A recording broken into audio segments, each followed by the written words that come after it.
The wine bottle caught the candlelight for just a second before it connected with my forearm. I heard the crack before I felt the pain. A sound so sharp and clear it seemed to echo through the dining room. Then came the explosion of agony that sent me crashing to the floor, my scream tearing through the heavy silence that had hung over dinner. I looked up from where I lay crumpled on the hardwood, cradling my arm, as waves of nausea rolled through me. Scarlett stood above me, still gripping the neck of the now empty wine bottle, her chest heaving with anger. Her perfectly manicured fingers were white against the green glass.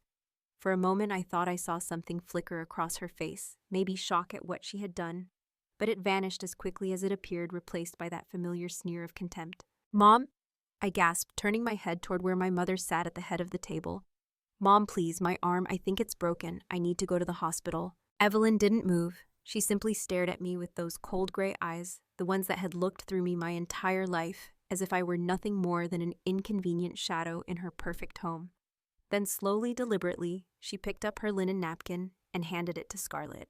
"Be careful with the carpet, dear," she said, her voice as smooth and cold as marble. "Red wine stains are impossible to get out." She turned those lifeless eyes back to me. "Don't make such a fuss, Luna. You'll be fine. You always overdramatize everything." I couldn't breathe. The pain in my arm was excruciating, but it was nothing compared to the agony blooming in my chest as I watched my mother's face remain completely unmoved. "Please," I whispered, tears streaming down my cheeks. "I can hear the bone. It's broken. I need help." "Broken?" Evelyn let out a short, dismissive laugh. "I seriously doubt that. You're always so dramatic, making mountains out of molehills. Now get up and clean yourself up, and Luna." Her voice dropped to a dangerous whisper. "We will not be calling the police or going to any hospital where people ask questions. Do you understand me? One word about this to anyone and you will destroy your sister's future. I know you wouldn't want to be that selfish." Scarlett laughed then, a cruel, sharp sound that cut through me like another blow. She tossed her glossy dark hair over her shoulder and looked down at me with undisguised disgust. "God, you're so pathetic," she said, stepping over me as if I were a piece of furniture. "Always playing the victim. It's embarrassing, honestly." I watched, unable to move, as my mother stood and retrieved 2 fresh wine glasses from the cabinet.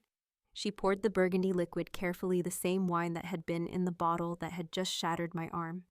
She handed 1 glass to Scarlett, and together they raised them in a silent toast, looking down at me still sprawled on the floor, my arm already swelling to twice its normal size. "To a peaceful evening," Evelyn said, her lips curving into something that might have been a smile on a human face.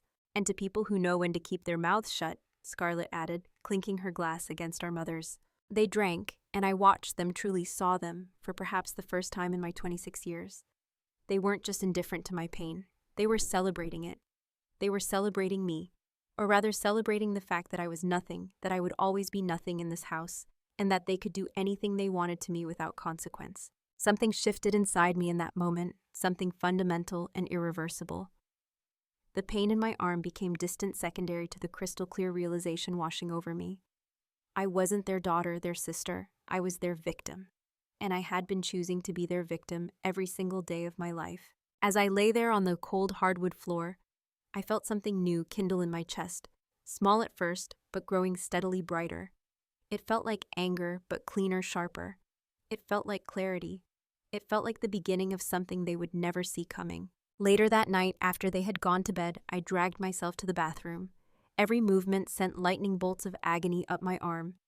But I bit down on a towel to keep from making any sound. I couldn't give them the satisfaction. I wrapped my arm as best I could with an elastic bandage from the medicine cabinet, my left hand shaking as I worked. The swelling had gotten worse, and I could see the bone protruding slightly beneath the skin in a way that made my stomach turn. I looked at myself in the mirror, at the girl I barely recognized. My brown hair was stringy with sweat, my face pale and streaked with tears. I had always been the invisible one, the shadow girl, the one who cleaned up after everyone else and never complained. I had told myself it was temporary, that once I moved to Denver for the new job, everything would change. But as I stared at my reflection, I realized the truth. Nothing would change unless I changed it. The next morning, I called in sick to work. My voice was steady, professional, giving nothing away. I waited until I heard Scarlett's car pull out of the driveway, heard my mother leave for her tennis club, and then I walked 6 blocks to the free clinic on Madison Street. Every step was agony, but I kept moving, kept my injured arm pressed against my chest. The doctor, a tired-looking woman in her 50s, took one look at my arm and immediately ordered x-rays. "How did this happen?" she asked, her eyes sharp with concern. "I fell," I said automatically, the lie so practiced it came out smooth. But then I stopped myself. I looked at her kind, worried face, and I made my first real decision. "Actually, that's not true. My sister hit me with a wine bottle during dinner last night." The doctor's expression hardened. "I need to document this. I need to take photographs, and I'm required to report this if you're in immediate danger." "I'm not," I said quickly. "Not anymore, but I need records. I need proof." I met her eyes steadily. "I'm going to need proof of everything." She nodded slowly, understanding passing between us. Over the next 2 hours, she took photographs from every angle documenting the fracture, the massive bruising that was blooming purple and black across my skin, the way I flinched when anyone came near my right side. She gave me a copy of everything sealed in a manila envelope that I clutched to my chest like a lifeline. "You have a serious fracture," she told me, showing me the x-ray. "It's going to need a cast, and you'll need to follow up with an orthopedist. I'm going to write you a referral."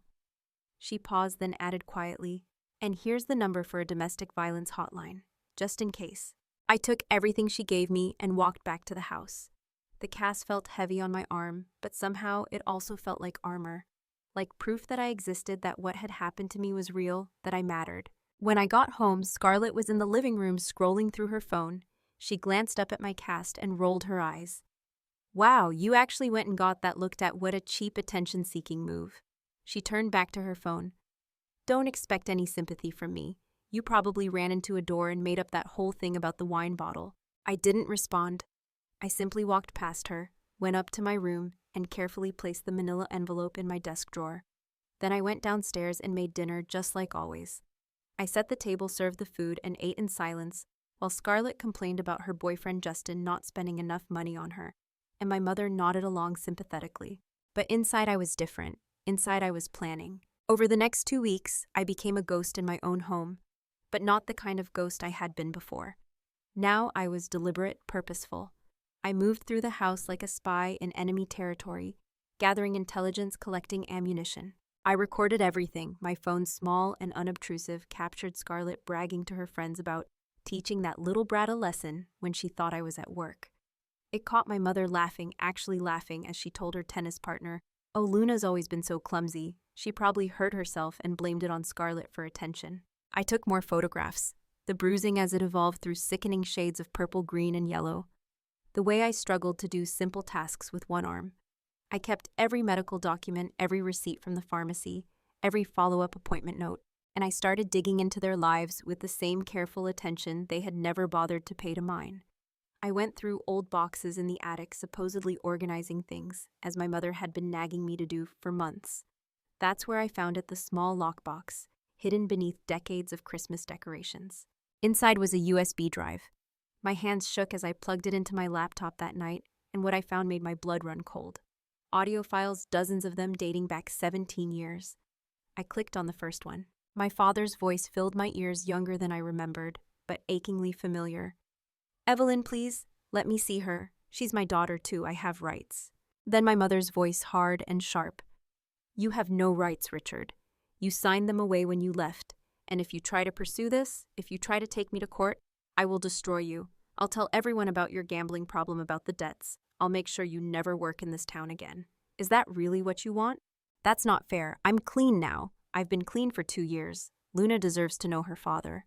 Luna is fine without you. She has everything she needs here, and she will never know you tried to reach her, because if you come near this house again, I will make your life a living hell. Do you understand me, Richard?" There was a long pause, and then my father's voice, broken and defeated. "I understand." I sat there in the dark, tears streaming down my face as I listened to file after file. My father had tried. For years he had tried. He had sent money that was returned unopened. He had written letters that my mother had kept hidden. He had called and been told I didn't want to speak to him when I had never known he was calling at all. And there was more. Bank statements showing large withdrawals my mother had made to pay off complaints against Scarlett. Police reports from when Scarlett was 16 and 17, arrested for shoplifting, for vandalism, for assault at a party, all of them mysteriously dropped after my mother's intervention. There were emails between my mother and various officials, thinly veiled threats, and promises of donations to campaigns, all to keep Scarlett's record clean. My entire life had been a lie. My father hadn't abandoned me. He had been driven away, threatened into silence. And Scarlett's perfect image, the golden daughter who could do no wrong, was a carefully constructed fiction that my mother had spent hundreds of thousands of dollars maintaining.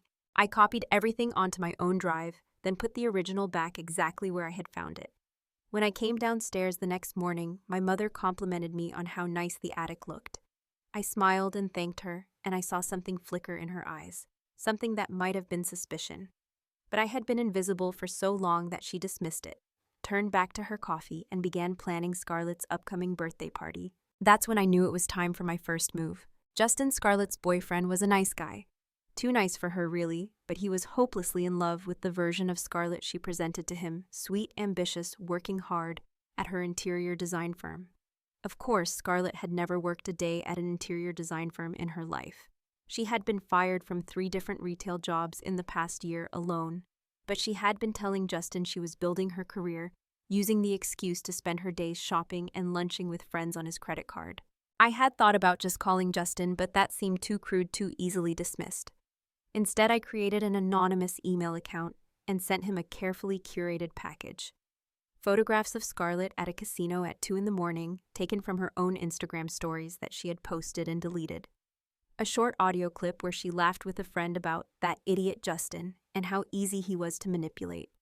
And finally, the phone number and contact information for the interior design firm, where she claimed to work, with a polite suggestion that he verify her employment. I sent the email at 10 p.m. on a Thursday night. By Friday afternoon, when I came home from work, all hell had broken loose. Scarlett was in the living room, mascara running down her face, screaming into her phone. "I don't care what you think you know. Someone is lying to you. Someone is trying to ruin us." Through the doorway, I could see my mother pacing her own phone pressed to her ear, her voice low and urgent.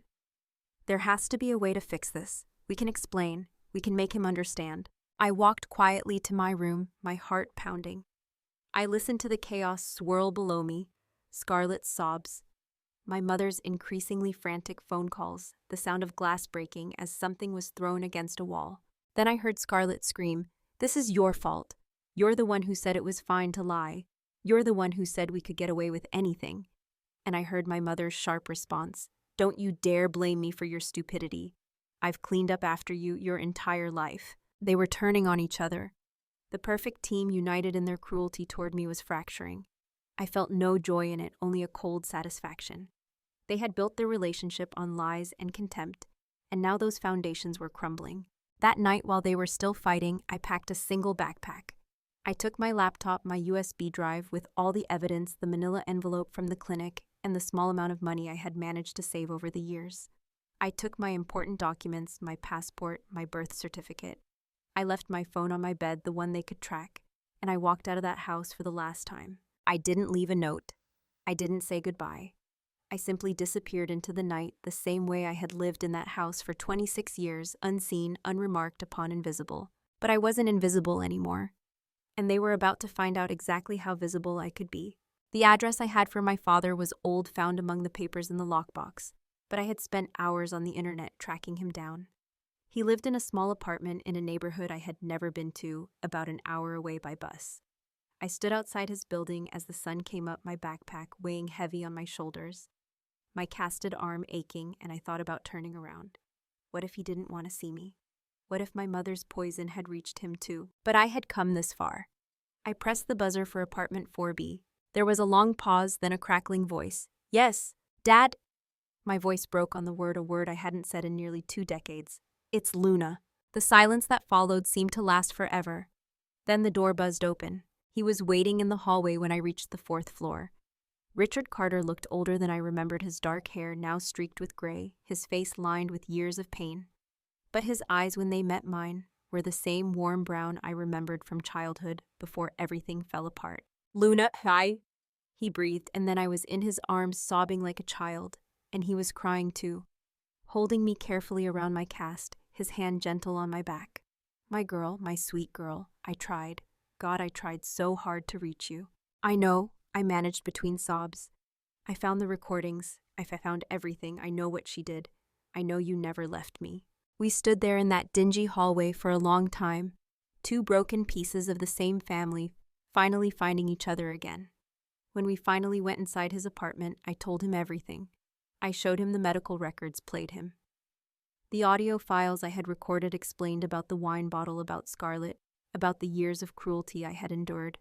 I watched his face cycle through shock, horror, rage, and finally a determined hardness that I had never seen in him before. No more, he said firmly. This ends now, Luna. I have a friend, a lawyer I trust. We're going to make sure you're safe, and then we're going to make sure they face consequences for what they've done to you. I don't want your money, I said quickly. I don't want you to have to pay for lawyers because of me, Luna. He took my hands gently. You are my daughter, my only daughter. Helping you isn't something I have to do. It's something I get to do. It's something I've wanted to do for 17 years. Please let me help you now. So I did.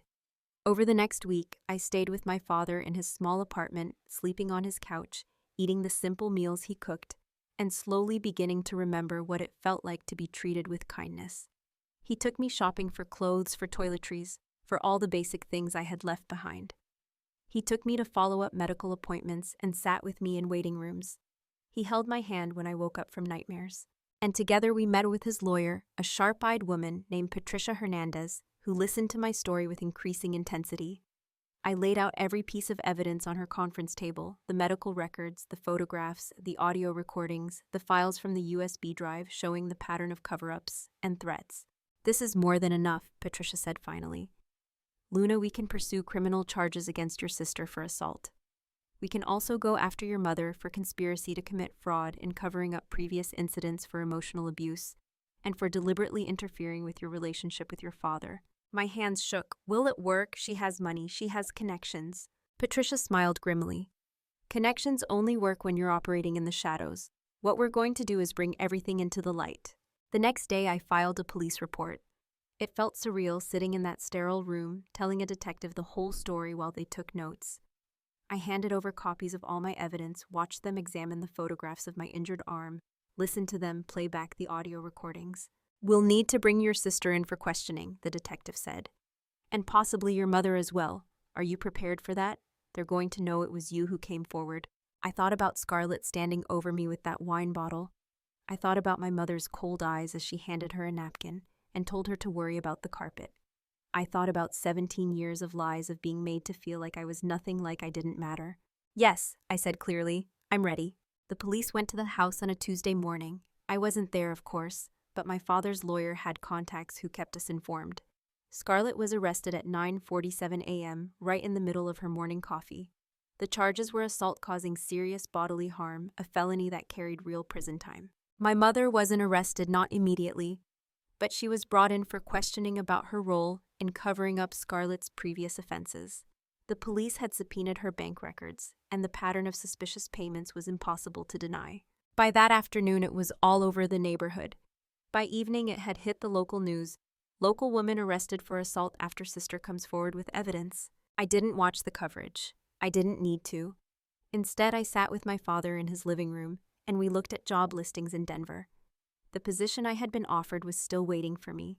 I had called my future employer, explained that I had been dealing with a family emergency, and asked if I could start in 6 weeks instead of 4. They had been understanding, supportive even. You should go, my father said softly. You should take that job, start your new life. You don't need to stay here and watch this trial. What about you? I asked. After all these years, I just found you again. I don't want to lose you. He smiled, and it transformed his face, made him look younger. Luna, Denver isn't on another planet. We have phones, video calls, airplanes. And besides, he squeezed my hand. I was thinking maybe it's time for a change of scenery for me too. I heard Denver has good job opportunities for accountants. I felt something warm bloom in my chest, something I hadn't felt in years. Hope. The trial took 4 months to go to court. I stayed in touch with Patricia throughout, giving depositions, providing additional information when needed. But I did it all from Denver, from my new apartment, my new life. I had started my job at a tech company, working in human resources, helping build positive workplace cultures. The irony wasn't lost on me. My father did move to Denver, finding an apartment just 15 minutes from mine. We had dinner together twice a week, slowly rebuilding the relationship that had been stolen from us. He taught me how to cook, how to change a tire, all the things a father should teach a daughter. I taught him about social media, helped him connect with old friends, brought him into the present. And I started dating. I met Marcus at a company networking event, a software developer with kind eyes and a gentle laugh. He made me nervous at first, kept waiting for the cruelty to show through, for the moment when he would turn into someone else. But it never came. Marcus was exactly who he appeared to be: kind, thoughtful, genuinely interested in me as a person. When I finally told him about my past, about the trial that was happening back home, he listened without judgment. Then he took my hand and said, "Thank you for trusting me with that. And I'm glad you got out. You deserve so much better." I cried then, but they were good tears. The trial itself was brutal. I had to fly back, had to sit in that courtroom and face them both. Scarlett looked smaller somehow. Her designer clothes replaced with a cheap suit, her hair pulled back severely. She glared at me with such hatred that I felt it like a physical force. My mother sat behind her in the gallery, her face a mask of cold fury. But I had Patricia beside me and my father in the row behind. And when I took the stand, I told the truth. I told all of it, every painful detail. The defense attorney tried to paint me as vindictive, as jealous of my sister's success and beauty. But Patricia was ready. She entered into evidence every piece of documentation, every recording, every photograph. The prosecution called witnesses: the doctor from the free clinic neighbors, who had heard arguments over the years, former friends of Scarlett who testified to her violent temper and pattern of manipulation. They called Richard, who testified about Evelyn's threats and how she had systematically cut him out of my life. The evidence was overwhelming. The jury deliberated for less than 4 hours. Scarlett was found guilty of felony assault and sentenced to 3 years in prison. My mother was charged with conspiracy to obstruct justice for her role in covering up Scarlett's previous offenses and received 2 years of probation, a substantial fine, and a permanent record. But more than the legal consequences, they lost everything else. My mother's social circle evaporated overnight. The tennis club quietly asked her to resign her membership. Neighbors crossed the street to avoid her. Scarlett lost her apartment, her car, her entire lifestyle built on lies and Justin's credit card. I watched them both as the verdict was read. Scarlett's face crumpled, dissolving into tears and desperate sobs. My mother remained stone-faced, but I saw her hands shaking in her lap. They looked at me, then both of them, and I saw the question in their eyes. How could you do this to us? I met their gaze steadily and felt nothing but calm. I hadn't done this to them. They had done this to themselves. That evening, after it was all over, Patricia took me, Marcus, and my father out to dinner. We toasted to justice, to new beginnings, to the future. I looked around that table at these people who had supported me, who had helped me find my strength, and I felt truly happy for the first time in longer than I could remember. "You know," Patricia said, raising her glass, "you saved yourself, Luna. Yes, I helped with the legal work, and your father gave you a safe place to land, and Marcus has been wonderful support. But you're the one who walked out. You're the one who gathered the evidence.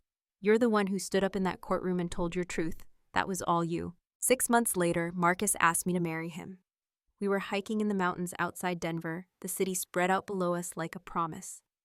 When he dropped to one knee, my first instinct was still disbelief, that voice in my head that sounded unfortunately like my mother saying I didn't deserve this, that it was a trick that the other shoe would drop. But then I looked at Marcus's face, open and hopeful and nervous, and I told that voice to be quiet. I said yes. We got married in a small ceremony at a botanical garden, surrounded by people who actually loved us. My father walked me down the aisle, tears streaming down his face. Marcus's family welcomed me with open arms, treating me like I had always been one of them. My co-workers came, friends I had made in Denver, people who knew me as Luna, not as a shadow, not as a victim, just as myself. The night before the wedding, I did something I had been planning for weeks. I went to the post office and mailed a package to my mother's address. Inside was a copy of one of our wedding photos, the one where my father was holding my hand, and Marcus had his arm around my waist. All of us laughing at something someone had said. On the back I wrote, "Thank you for teaching me that broken pieces can be forged into something stronger than the original ever was." I never received a response. I didn't expect one. My father told me later that he had driven past the old house, the one where I had grown up, and seen it for sale. The lawn was overgrown, the windows dark. Evelyn had moved into a small condo across town. her fortune significantly diminished by legal fees, and the settlement she had been forced to pay me for the years of documented emotional abuse. Scarlett was still serving her sentence. I didn't think about her often anymore. When I did, I felt only pity. She had never learned to be a real person, only a construct built by our mother's manipulation and her own cruelty. Maybe prison would teach her, maybe it wouldn't. Either way, it was no longer my problem. On the balcony of our new apartment, the one Marcus and I moved into after the wedding, I stood looking out at Denver's skyline as the sun set, painting everything gold and orange. My arm, fully healed, now rested on the railing.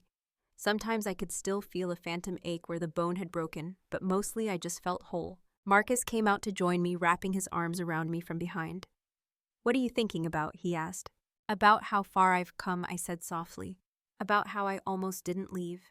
About how close I came to spending my whole life being nothing." "You were never nothing," Marcus said firmly. "They just couldn't see you, but you saw yourself eventually. That's what matters." He was right. In the end, that was what mattered. I had seen myself, my worth, my strength. I had stopped waiting for someone else to validate me, to save me, to notice me. I had saved myself. My father called a few weeks later with news. Richard had received a letter from Scarlett sent from prison. In it, she had apologized, a real apology. Not one of her manipulative attempts at absolution. She acknowledged what she had done, the pain she had caused the person she had been. She wasn't asking for forgiveness, she wrote. She just wanted me to know that she finally understood. "What do you want to do?" my father asked. "Do you want to write back?" I thought about it for a long time. The old Luna, the shadow girl, would have felt obligated to respond to offer immediate forgiveness, to make things easier for everyone else. But I wasn't her anymore. "Maybe someday," I said finally, "but not now. Right now, I need to focus on my life, my future. She can work on becoming a better person on her own time. If she's genuine, she'll understand that." "I'm proud of you," my father said quietly. "Your mother would be too. Your real mother, I mean. The one who died when you were little. She would be so proud of who you've become." It was the first time in years that anyone had mentioned my biological mother, the woman who had died when I was 3, leaving me in Evelyn's care. I wished I could remember her better. Wished I knew if I had inherited her strength or if I had forged my own. At work, I was thriving. I had been promoted to senior HR coordinator, leading initiatives to create healthier workplace dynamics and support systems for employees dealing with difficult situations. I trained managers on recognizing signs of abuse, on creating safe spaces for people to speak up. I made sure that no one else had to feel invisible the way I had. One day, a young woman came into my office. She was thin, nervous, with bruises on her wrists that she kept trying to hide with her sleeve. "I heard you might be able to help me," she said softly. "I heard you understood." I looked at her, at the fear and hope warring in her eyes, and I recognized myself from 2 years ago. "I do understand," I said gently. "And yes, I can help. You're not alone in this." As I helped her build her escape plan, connect with resources, document evidence, I realized this was my purpose. I had survived not just for myself, but so I could help others survive too. My pain had meaning now. My story had power. That night I told Marcus about the young woman, about how good it felt to help her. "You're amazing," he said, kissing my forehead. "You know that you took the worst thing that ever happened to you and turned it into a way to help other people." "I don't know about amazing," I said with a laugh. "I'm just doing what I wish someone had done for me." That's exactly what makes it amazing. On our first anniversary, Marcus surprised me with a weekend trip to a mountain cabin. We spent 3 days disconnected from the world, hiking, cooking together, talking about our dreams for the future. On the last night sitting by the fireplace, he turned to me with an excited expression. "I've been thinking," he said. "What would you think about us starting a nonprofit? Something focused on helping people escape toxic family situations, especially young adults who don't have resources or support systems." I stared at him, my heart suddenly racing. "Are you serious?" "Completely. We could call it Second Chances or New Beginnings or something. You have the expertise in HR and employee wellness. I can handle the technical side, build a platform for resources and support groups.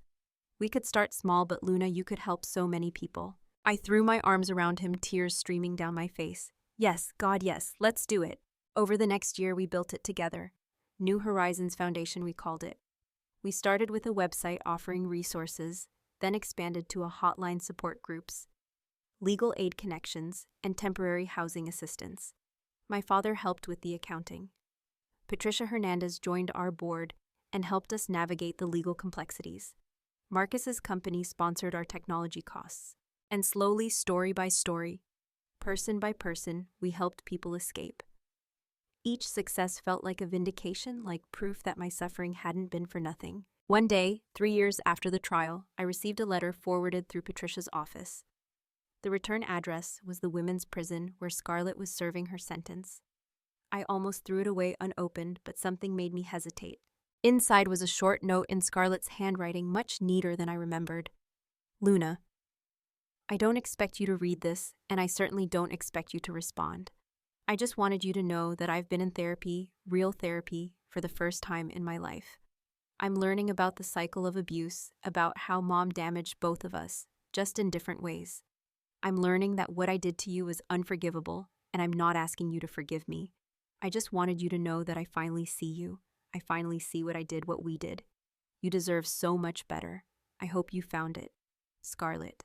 I read it 3 times, waiting for the anger, the pain, the old wounds to reopen. But all I felt was a distant sadness for the sister I might have had in a different life, in a different family. I put the letter in a drawer and didn't respond. Maybe someday I would, maybe I wouldn't. The choice was mine, and that felt powerful. My father met someone, a kind woman named Helen, who worked at the public library. When he nervously introduced us, I could see how happy he was, how young he looked when he smiled at her. At their wedding, which was even smaller than mine, I gave a toast about second chances and the courage it takes to open your heart after it's been broken. Helen held my hand and told me she was honored to be part of my life. 5 years after that terrible dinner, after the wine bottle, and the broken bone, and the moment that changed everything, I found myself standing in front of a room full of people at a conference on family trauma recovery. I had been invited to speak about my experience, about the journey from victim to survivor to advocate. I looked out at the audience, at the faces watching me with varying degrees of hope and pain and curiosity, and I began to tell my story. Not all of it, not the most intimate details, but enough. Enough to let them know they weren't alone. Enough to show them that survival was possible, that thriving was possible, that reclaiming your life was possible. After my talk, a line of people waited to speak with me. One woman, probably in her 60s, took my hands and said, "Thank you for giving me permission to leave my daughter. I thought I was terrible for even thinking it, but you helped me see that sometimes love means setting boundaries." A young man, barely 20, asked for advice on documenting emotional abuse when there were no physical scars. I gave him resources, contact information for New Horizons, and watched relief wash over his face when he realized he had options. Each conversation reminded me why I had survived, why I had fought back, why I had refused to stay invisible. Marcus and I decided not to have children right away. We both agreed we wanted a few more years to build our life together, to strengthen New Horizons, to travel and experience the world before we added anyone else to our family.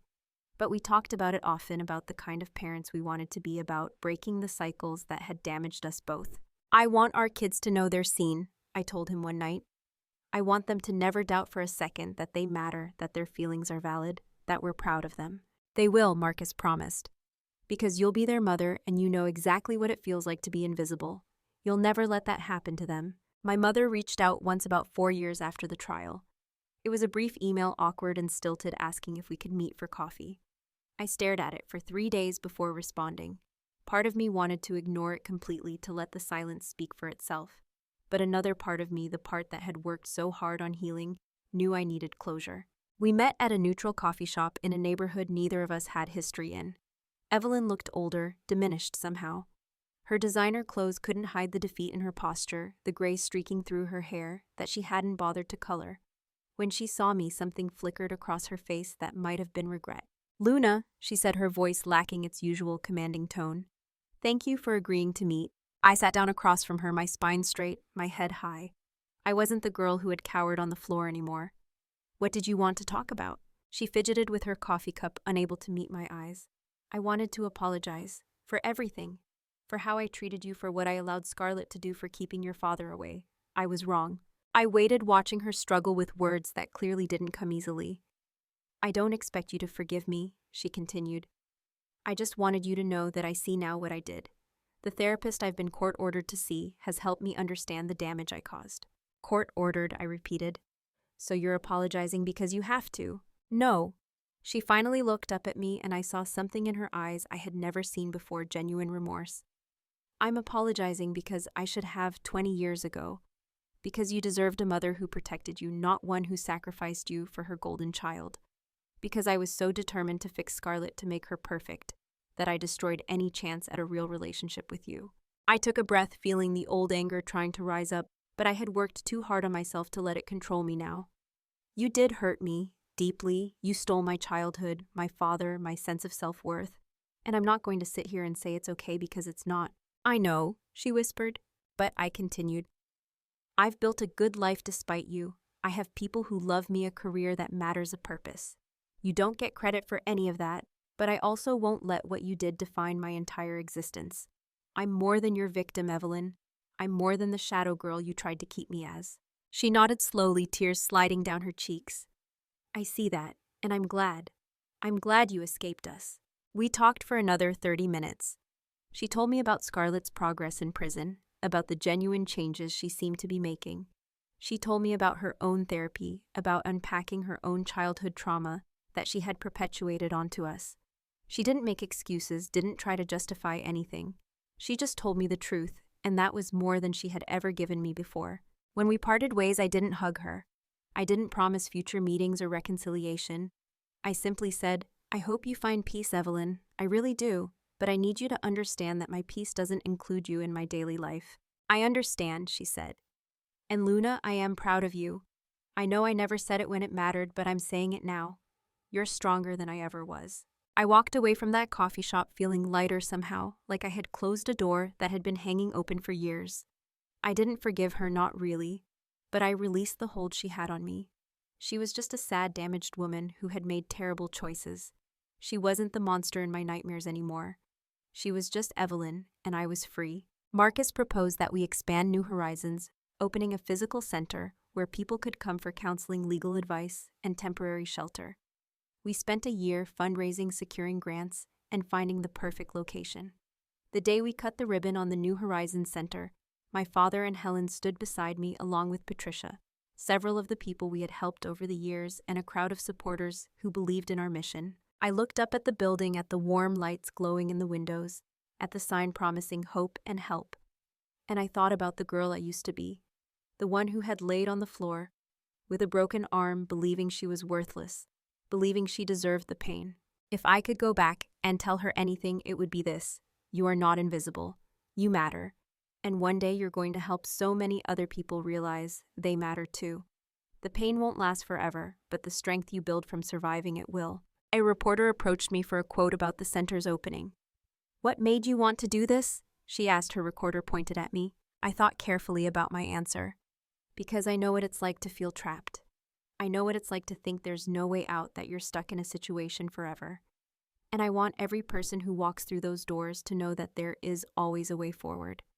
It might not be easy and it might not be quick, but it exists. You just have to be brave enough to take the first step.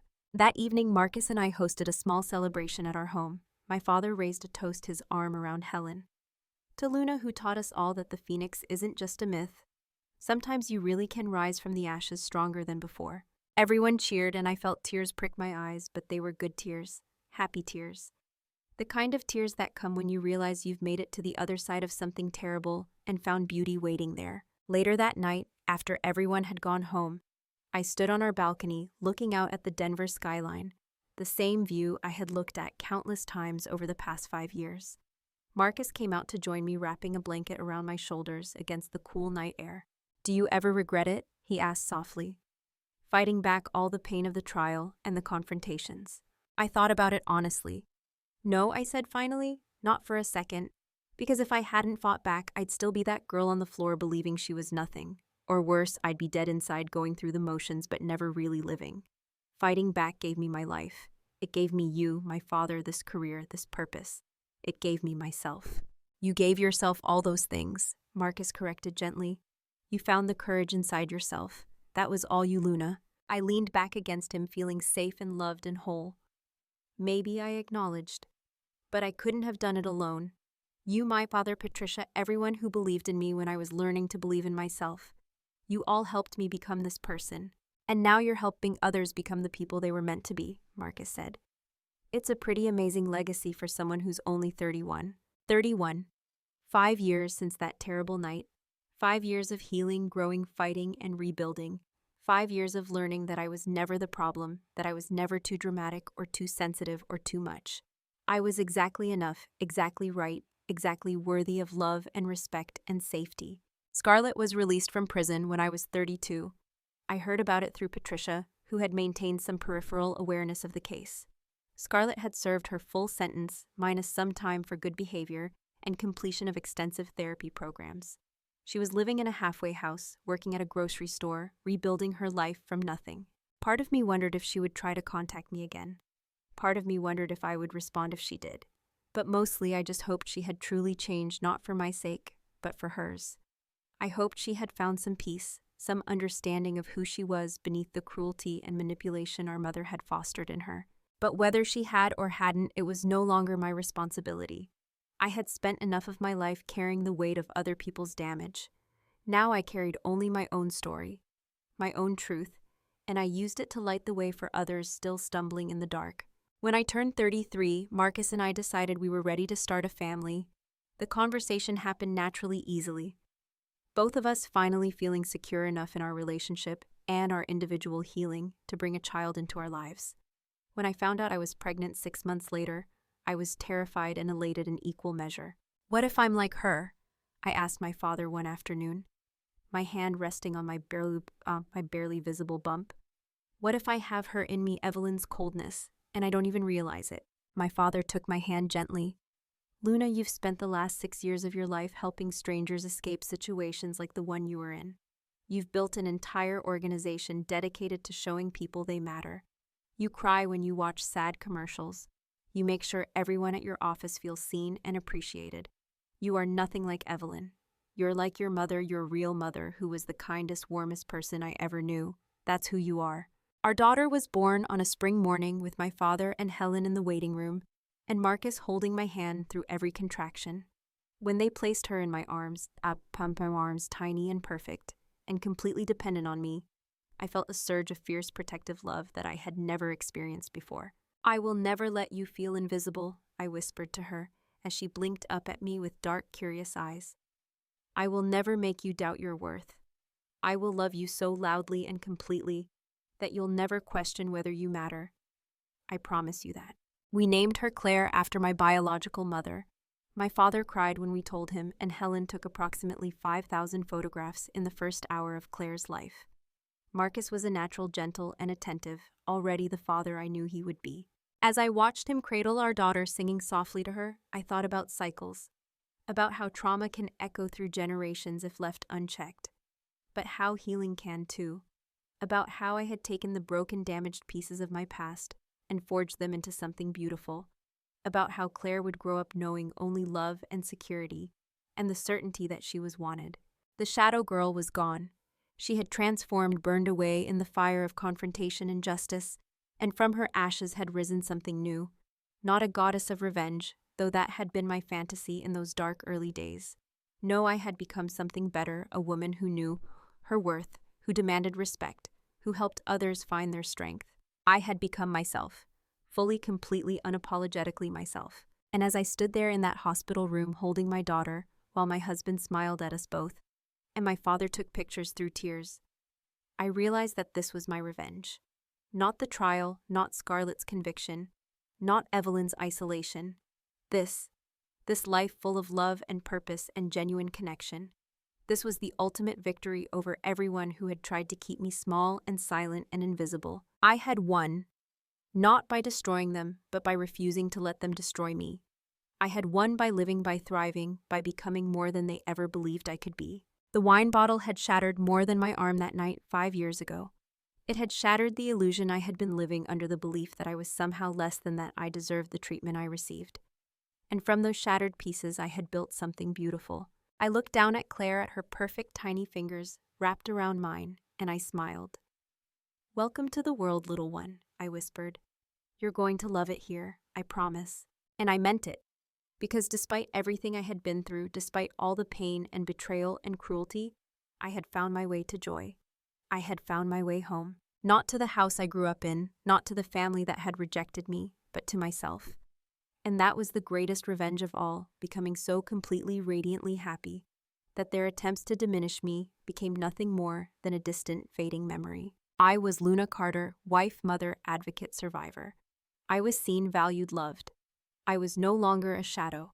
I was light itself, burning bright and impossible to ignore. And I was finally truly free.